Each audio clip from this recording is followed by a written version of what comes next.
Primeiramente, antes de começar o vídeo, eu gostaria de dizer que esse vídeo aqui vai ter spoilers do mangá de One Piece. Então, se você só viu o anime ou tá lendo o mangá, mas ainda não chegou no final, eu peço que você pause esse vídeo, ó, rale. Se você não se importa ou está lendo o mangá quando ele lança, então pode ficar nesse vídeo. E para aqueles que ainda não chegaram nessa etapa, guarda esse vídeo e vê depois. Beleza? Barba Negra, um personagem que está cada vez mais aparecendo depois de que o ano acabou. Aparentemente, realmente o que o Oda quer que a gente ache é que ele vai ser provavelmente o vilão final da obra. E o Barba Negra em si já é um mistério ambulante, né? Tudo que ele representa é um mistério, as motivações dele são meio misteriosas e principalmente sua tripulação. Inclusive o último vídeo que eu postei foi em relação a isso. E a tripulação do Barba Negra é composta pelos seus 10 capitães titânicos, 4 membros originais e os 5 recrutados de Impel Down. Sendo que se você sabe um pouquinho de matemática, você vai ver que na verdade esses são 9 capitães titânicos, o que faltaria um deles. E isso nos resta o mistério: quem será o 10º capitão? Então é sobre isso que a gente vai falar hoje. A gente vai tentar aqui teorizar quem poderia ser o 10º capitão titânico do Barba Negra. E olha, vem coisa quente por aí. E por que eu tive a ideia de fazer esse vídeo, né? O assunto do Barba Negra, comunidade de One Piece, está sendo muito falado. Mas além disso, a gente vê aí que na história de capa da Germa, a gente viu Chocolatown, uma ilha do arquipélago de Totoland, que pertence a Big Mom, totalmente congelado. E agora, nesse último capítulo, a gente viu Cracker congelado, assim como a cidade inteira congelada também. Além do sequestro da Pudding, e é claro que isso tem envolvimento do Aokiji. Então eu vi muita gente falando, então é o Aokiji o 10º capitão, então é ele, tá ligado? Não tem jeito, tem que ser. Mas não é não. Eu não estou excluindo o fato de que o Aokiji possa sim fazer parte da tripulação e não um mero aliado, como é mencionado a nós, mas ele provavelmente ou é um 11º capitão, ou ele tem um cargo diferente na tripulação do Barba Negra, porque 10º capitão eu posso te atestar que ele não é. E por que eu tenho tanta certeza disso? É mencionado que o Barba Negra tem seus 10 capitães titânicos em Dressrosa, quando tá ocorrendo lá a Corrida Coliseu, aquele campeonato para ver quem pegava a Mera Mera no Mi, né? A antiga fruta do Ace. E nesse evento, o anfitrião, quando ele vai falar, ele vai apresentar o Jesus Burgess, ele fala que ele é um dos 10 capitães titânicos do Barba Negra. Ou seja, nessa época já tinham 10 capitães titânicos na tripulação do Barba Negra. E no mesmo arco, o Luffy olha o Jesus Burgess e o Jesus Burgess está falando com o seu capitão, na qual o Barba Negra pergunta para o Burgess o que ele acha do Aokiji se juntar à tripulação, na qual o Burgess responde que ele não confia nele. Ou seja, o Oda deixou muito claro que já tinham 10 capitães ali, estabelecidos, antes do Aokiji entrar efetivamente na tripulação. Então é por isso que é impossível o Aokiji ser o 10º capitão titânico. Mas então vamos começar a falar de possíveis nomes. Mas antes disso, eu também quero deixar a possibilidade de que possa ser um personagem inventado, mas eu acho que seria muito broxante, porque é uma oportunidade inacreditável de reaproveitar um personagem que já nos foi introduzido. Então eu já quero falar de uns que são muito citados, mas que são os menos prováveis. E começando com ele, a gente tem Edward Weevil, o Barba Branca Jr., o autoproclamado filho do Barba Branca. Ele não pode ser um capitão titânico pelo mesmo motivo do Aokiji. Quando os Chibukais foram abolidos, já existiam 10 capitães titânicos. Porém, o que reforça essa teoria, basicamente, é o fato do Weevil estar querendo caçar os remanescentes do Barba Branca, coisa que o Barba Negra fez depois da Guerra de Marineford. E como o Weevil ele sente uma inveja da tripulação do Barba Branca, pelo Barba Branca sempre ter chamado de filho, e ele próprio, que é o autoproclamado filho do Barba Branca, nunca ter sido reconhecido pelo seu pai, isso gerou nele uma espécie de ciúme, inveja maluca contra a tripulação do New Gate. Mas uma parada que as pessoas esquecem é que o Barba Negra matou o Barba Branca e roubou a sua fruta. É muito mais provável que o Weevil queira matar o Barba Negra do que se juntar a ele. Um outro que é muito falado por certas teoriazinhas, mas eu nem vou me alongar aqui, é o Crocodile. Mas, cara, assim, se você conhece o Crocodile e viu o que ele fez até agora, é impossível que ele se subordinasse a alguém, ainda mais do nível do Barba Negra. Então eu nem vou perder meu tempo aqui. Um que é um nome que é pra mim muito improvável, mas que tem certa força na comunidade dessa teoria, é o Orochi. Afinal, ele é o único supernova que não nos foi introduzido praticamente nada.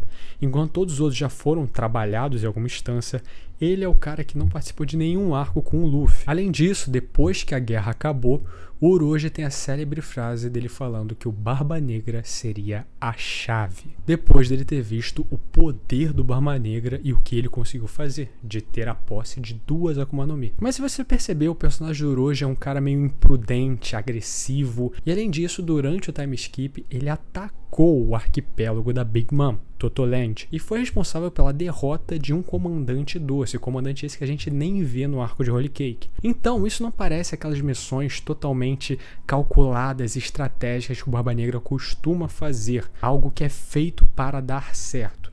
O Orochi parece muito impulsivo, e isso não é a característica de um tripulante do Barba Negra, a não ser o Burgess. Isso é um ponto que também joga contra, porque o Orochi e o Burgess na mesma tripulação, eles são personagens um pouco parecidos. Enquanto o Orochi tem a fruta que quanto mais dano ele recebe, mais forte ele fica, o Burgess tem a fruta da força. Ambos são imprudentes, impulsivos e sorridentes. Eu acho que esteticamente nem ficaria legal eles dois da mesma tripulação. Antes de a gente entrar nos nomes mais sérios, eu gostaria de falar de uma teoriazinha que tem, que serve muito bem com esse paralelo do Luffy e do Barba Negra. Porque a gente vê que está sendo construído esse paralelo há algum tempo. Enquanto um é o deus do sol, o outro tem a fruta da escuridão. Enquanto um a comida favorita é carne, algo salgado, o outro é torta, algo doce. Enquanto um dorme a qualquer momento, o outro nunca dormiu. Os dois querem ser dos piratas, mas com meios completamente diferentes. Além disso, o Luffy mencionou que gostaria de ter 10 membros da sua tripulação. E quem tem 10 capitães? E traçando esse paralelo, a gente pode ver que a tripulação do Luffy, por exemplo, tem 2 mulheres, Nami e Robin, enquanto a tripulação do Barba Negra só tem uma, a Devon. E isso implicaria que o 10º Capitão Titânico, na verdade, fosse uma 10ª capitã. Porém, isso meio que cai por terra quando a gente vê como a tripulação do Barba Negra é. Além disso, se fosse uma capitã, eles teriam que inventar, porque eu tentei procurar uma possível candidata a capitã do Barba Negra, sendo que, voltando assim a história, eu procurei bem fundo, eu fui lá nos agentes da Baroque Works, eu fui em pessoas de bandos de piratas que eles enfrentaram, mas eu não consegui achar nada que fosse digno o suficiente para ter uma vaga na tripulação do Barba Negra em um posto tão alto. E eu já disse que eu sou contra a ideia do 10º capitão ser inventado. E como eu disse, quando a gente vê a tripulação do Barba Negra, acho que mais uma mulher ali não caberia, porque eles são considerados extremamente morais e até mesmo bem machistas. Quando o Barba Negra luta contra a Bonnie e consegue fazer ela de refém, ele nem pensa em recrutar ela para a tripulação, uma pirata de mais 100 milhões de berries, muito poderosa, mas ele só pergunta para ela: você quer ser minha esposa? Ou, por exemplo, agora, recentemente, quando eles chegam em Amazon Lily, o Vasco Shot, quando é mencionado que eles vão matar a Boa Hancock, ele fala: não, eu posso fazer umas coisinhas com ela antes. Ou até mesmo mais recente, no último capítulo, o Doc Kill lançando uma doença no LoL, que é a doença da mulher, cara. E a única personagem feminina na tripulação do Barba Negra, que é a Devon, ela é meio mondronga, né? Ela não é aquela mulher com aquele traço delicado que a gente tá acostumado em One Piece. Tanto que ela é considerada a mulher mais perigosa do mundo e o hobby dela era colecionar cabeças de mulheres bonitas. Então, até porque esse é o objetivo da tripulação do Barba Negra, é ser esses caras imorais, covardes, piratas de verdade, da vida real. Então, o primeiro nome que eu gostaria de citar aqui é Caribou. Desde o começo, o Caribou é apresentado pra gente como um cara agressivo, violento, mas também meio metódico e totalmente imoral e nojento. Ele é um cara que sempre quer se aproveitar, sempre quer estar ali daquele jeito pegajoso dele, se aproveitando de alguém. E lá na Ilha dos Homens Peixe, ele chega a sequestrar sereias para poder vender no mercado de escravos. E ali no final de ano, a gente conseguiu perceber que ele daria uma informação muito importante para um certo alguém. E esse certo alguém eu acredito muito que seja o Barba Negra. Mas eu não acredito que ele seja o 10º capitão. Afinal, será muito broxante se o 10º capitão do Barba Negra for um cara que nem o Caribou, que nesse exato momento tá preso num baú no Sunny. Então eu acho sim que ele teria uma certa relação com o Barba Negra, mas eu consideraria ele mais como um Apu. O Apu era um informante do Kaido, então eu acho que o Caribou seria também um informante do Barba Negra. Eu acho que seria mais por essa linha, na minha opinião. Mas agora, 2 nomes. Olha, se algum desses 2 nomes for realmente o 10º capitão, vai ser um dos dias mais felizes da minha vida. Antes de falar esses 2 nomes, eu preciso falar uma coisa muito importante sobre One Piece. O Oda sempre deixa muito claro quando um arco de um personagem está em aberto e quando ele é encerrado. Como, por exemplo, o Enel.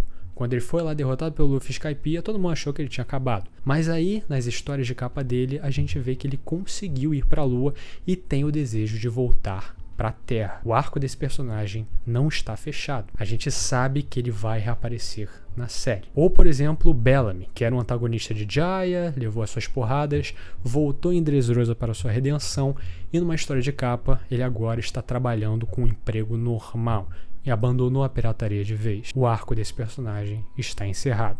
Muito provavelmente o Bellamy não vai mais aparecer. E esses 2 caras são personagens importantes que marcaram e que não tiveram seu arco encerrado. Eu não estou falando que eles vão voltar como o 10º capitão titânico do Barba Negra, mas seria muito foda. Então, o primeiro que eu gostaria de falar aqui é um cara que eu gosto muito do personagem que ele é e o que ele representa. Eu estou falando do melhor vilão da saga do East Blue, Arlong.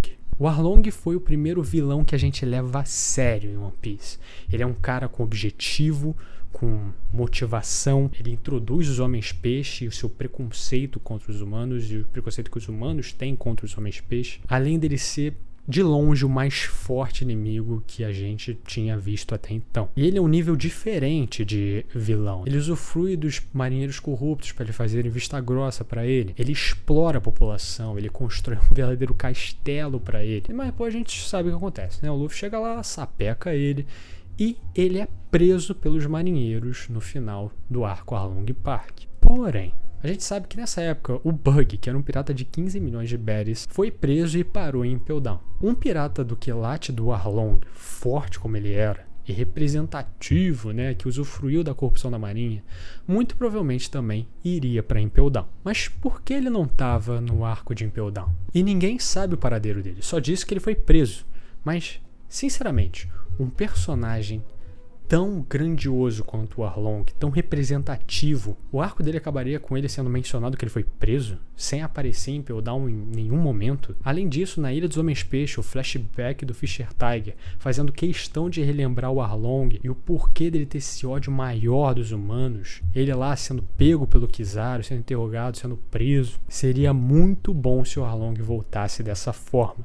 Porém, existe aquela parada.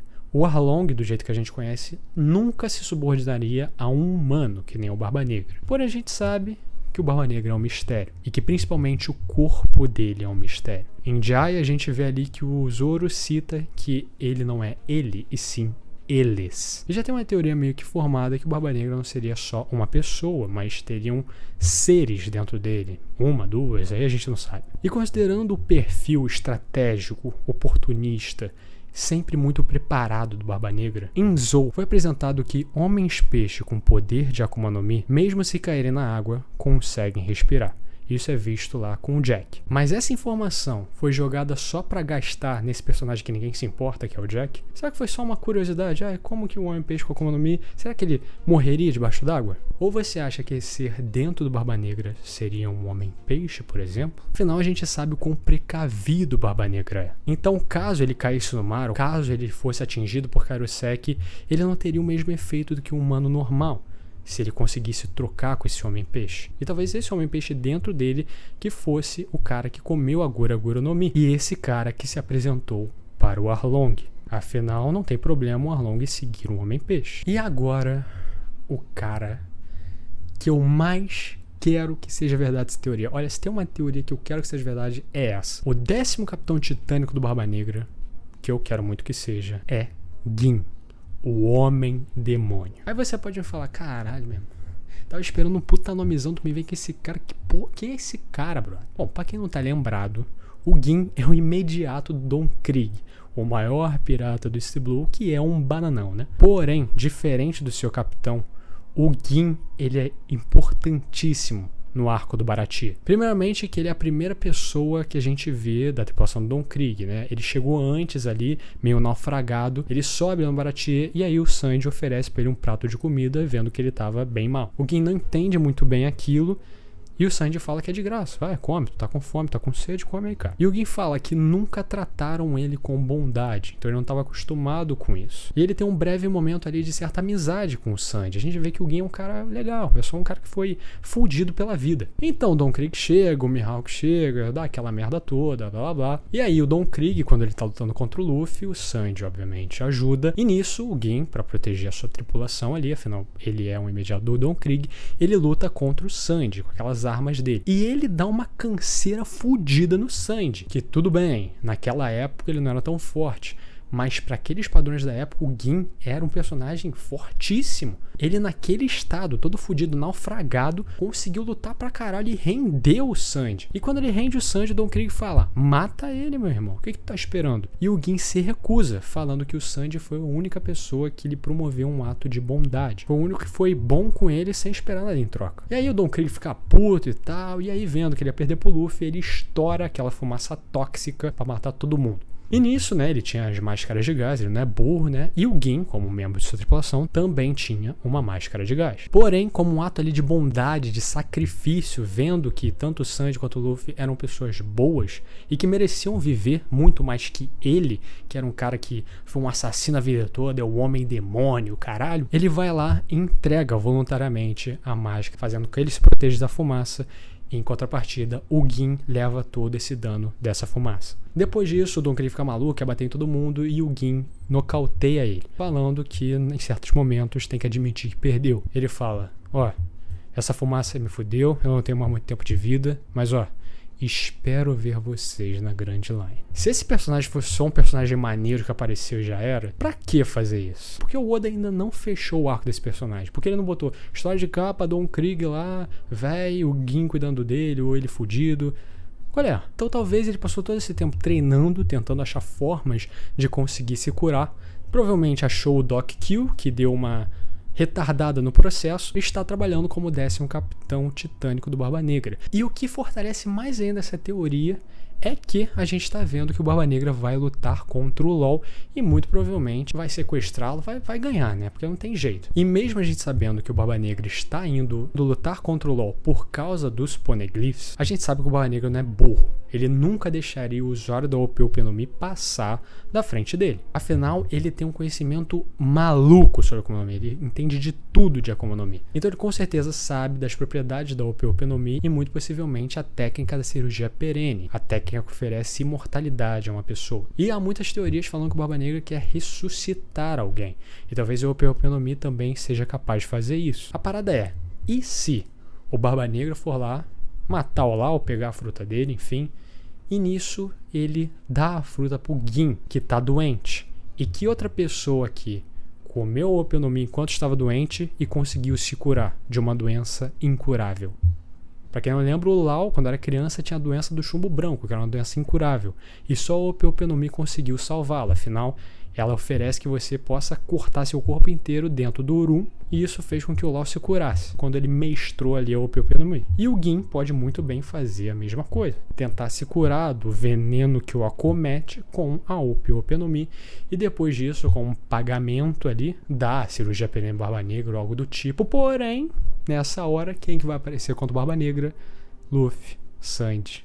E aí o dilema começa. Entendeu como esses dois personagens, por mais que para algumas pessoas sejam improváveis, eles adicionam muito na história se forem introduzidos dessa forma? Imagina se fosse o Arlong, o conflito que ele teria com o Luffy, com o Jinbe, com a Nami, ou o Gin com esse dilema de, pô, quem que eu vou fazer cirurgia perene? Se eu quero fazer cirurgia perene, qual é que é, irmão? Esses dois adicionam muito na história, são muito ricos. Mas, no fim das contas, é só uma teoria, é só o meu desejo, mas com embasamento, lembre-se disso. Curtiu a teoria? Acha que eu tô falando um bando de abobrinha? Pode falar aí, eu não vou ficar chateado, beleza? Tchau, tchau.